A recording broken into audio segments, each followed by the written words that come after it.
Kemudian nggak usah khawatir apa itu ribut-ribut wush. Saya sudah pelajari masalahnya. Tidak ada masalah. Saya tanggung jawab nanti wush itu semuanya. Indonesia bukan negara sembarangan. Teriakan kejar koruptor hingga ke Antartika hanya jadi sekadar omon-omon belaka. Di pidato placebo yang penuh retorika, seolah tegas jenderal malah terlihat jenaka. Inilah hasil pemilu yang menabrak etika, yang merusak alur tatanan politika. Dianggap biasa umumnya dinamika, sudah tak lagi pakai nalar dan logika. Romantika terus dijalin mesra di balik layar, antar penguasa lawas dengan penguasa anyar. Mungkin masih terkait dengan besarnya mahar, membuat ketegasan menjadi terasa hambar. Di saat ada gelagat yang tidak wajar, indikasi korupsi besar tidak jadi dibongkar. Rakyat yang menekan dianggap kurang ajar, pejabat buat rugi tetap rakyat yang bayar. Lantang bertanggung jawab kagak berani, pasang badan untuk amankan kasus kroni. Seorang pemimpin yang kehilangan nurani, tanpa sadar terus membuat rakyat terbebani.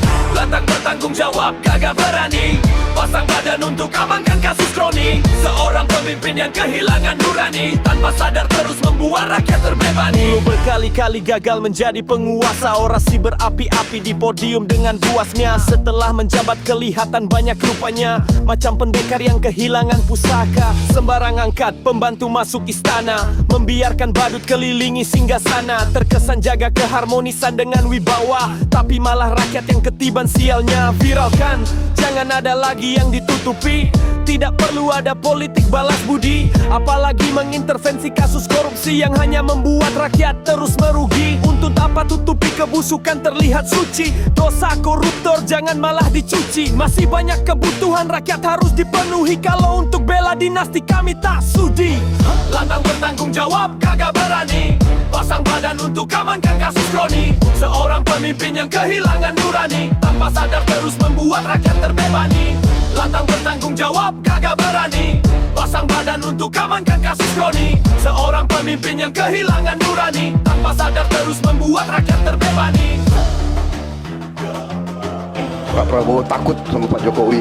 Nggak ada itu. Untuk apa sih takut sama beliau? Oke, aku kopeng sama beliau kok takut.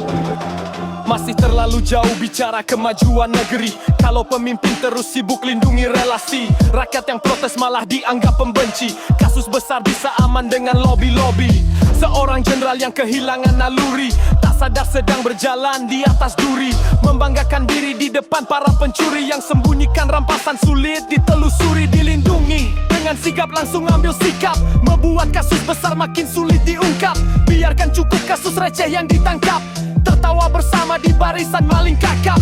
Kami mohon jenderal berikan kepastian, jangan biarkan rakyat terus kebingungan. Anda adalah hasil suara rakyat di pemilihan, jangan kepahitan yang Anda kembalikan. Lantang bertanggung jawab kagak berani, pasang badan untuk amankan kasus kroni. Seorang pemimpin yang kehilangan nurani, tanpa sadar terus membuat rakyat terbebani. Lantang bertanggung jawab kagak berani, pasang badan untuk amankan kasus kroni. Seorang pemimpin yang kehilangan nurani, tanpa sadar terus membuat rakyat terbebani. Dan saya katakan di sini, kita berhasil karena kita didukung oleh Presiden ke-7. Hidup Jokowi!